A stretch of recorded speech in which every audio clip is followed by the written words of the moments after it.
Hey, good morning, everybody. We are watching this developing story with the Hawaiian tsunami warning very closely. We're going to have a live report from Hawaii in just a few minutes, but we're going to start here, of course, with the superstorm, which one meteorologist has called part hurricane, part nor'easter, all trouble. Look at this shot of Sandy from space. This beast of a storm is expected to have tropical storm force winds that extend out more than 500 miles from the center. That's right. States of emergency have been declared up and down the East Coast in 8 states so far, plus the District of Columbia. A third of the country is expecting some combination of rain, high winds, and heavy snow. The National Guard has mobilized 60,000 troops in 9 states to help assist local authorities if needed. And take a look at this staggering statistic we have up on the wall over here. 261,000 homes, that's more than $80 billion in real estate, could see storm surge damage if Sandy hits shore as a Category 1 hurricane, which is possible. That's true. And of course, the big question this morning is when and where will this mega superstorm hit land? Our Sam Champion has been tracking Sandy and has the very latest from one of the most vulnerable spots in New York City, Battery Park in Lower Manhattan. Good morning to you, Sam.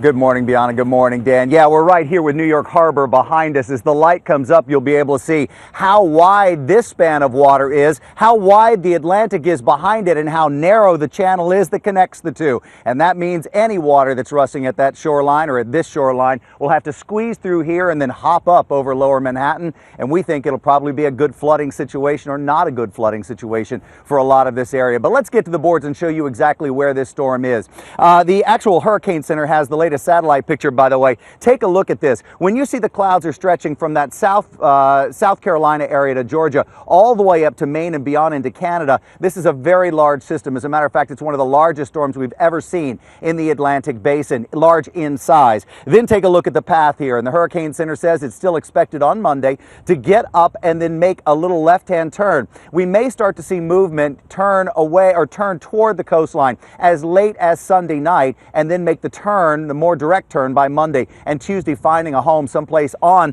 the Jersey Shore. And right now, they're looking at from Jersey Shore into New York City if you follow the path the way it is right now, tightening that scope. But look at that mile of wind path there, and you'll notice that, as Dan said at the top of the show, that's about 1,000 miles of tropical storm force winds. So exactly where this storm makes landfall will only matter in the storm surge on the Jersey Shore, in New York Harbor, and on Long Island, also Long Island Sound, and points north like places like Boston. It won't make a difference in the rainfall. The rainfall is going to be constant, steady, heavy for about 2 days, and even well inland. Take a look at how it goes into Pittsburgh, Buffalo, also into Boston there. There's a little error on that map toward the west, but just know that what we're looking at is that red zone, Pittsburgh into Buffalo, into Boston as well. Norfolk involved in that. Right now, this storm is not too far off the shoreline, and it is pounding some parts of our American coast, including the Outer Banks. And our Matt Gutman is there. Good morning, Matt. What does it look like there on the coast?